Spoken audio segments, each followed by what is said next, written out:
Hello, my name is Dr. Jan Bellows. I am a board-certified veterinary dentist. This is a step-by-step where we guide practitioners through important veterinary conditions and issues step by step.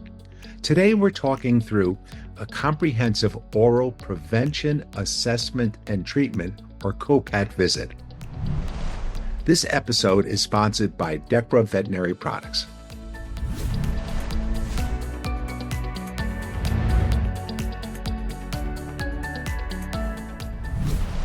In this algorithm, we will discuss history, examination, treatment, and continuing care options. Let's start with the history. This is very important. Your patient presents for a comprehensive oral prevention, assessment, and treatment visit.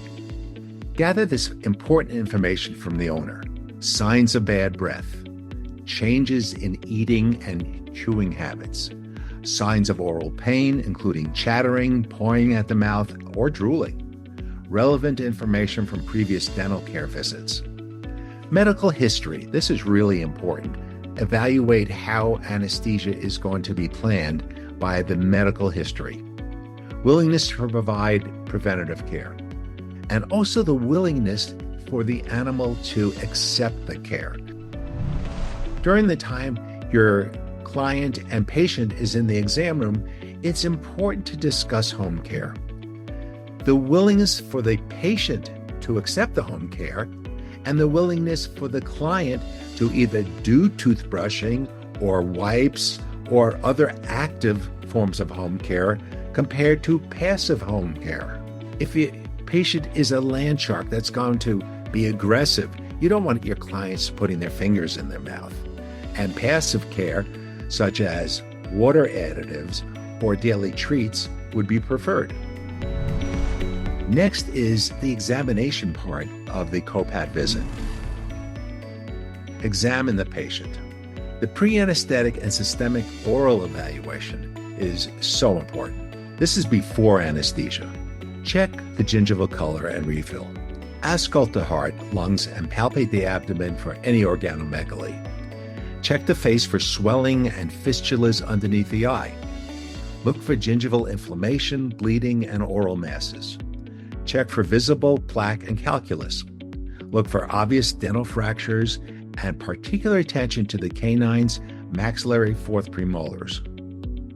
Next is lab work, and it should be tailored based on their age, any comorbidities, and to the ASA grading schedule.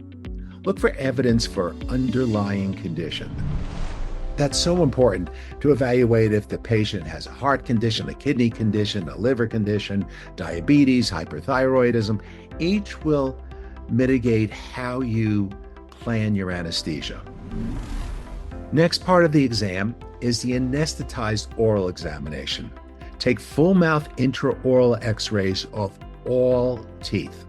Evaluate chart findings, and it should include root fractures, alveolar bone loss, either horizontal or vertical, periapical lucencies or infection, tooth resorption, retained roots, and other pathologies such as cysts, neoplasia, or an osteomyelitis.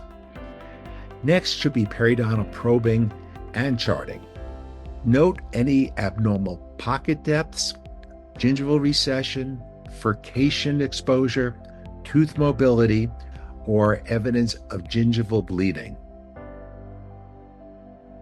Now is the time to review your exam findings and your recommendations with your client. Review with them, step by step, what you recommend, tooth by tooth, and also get informed consent. Tell them what could go wrong with your recommendations.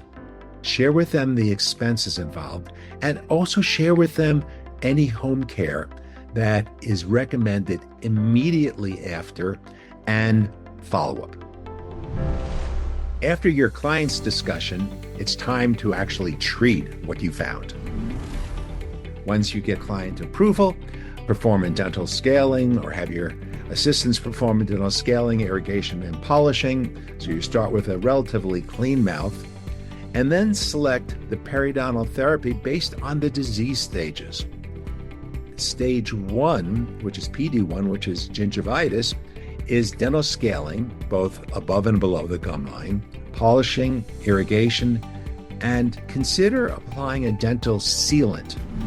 There are 2 approved dental sealants which help to decrease the accumulation of plaque going forward. The second level of periodontal disease is called early periodontitis, where you have attachment loss, but it's less than 25%. And you want to clean and polish the teeth above and below the gum lines. You also, in this situation, would want to consider applying a local antibiotic or hyaluronic acid underneath the gum line if you find pockets. If you find gingival recession, this won't be effective.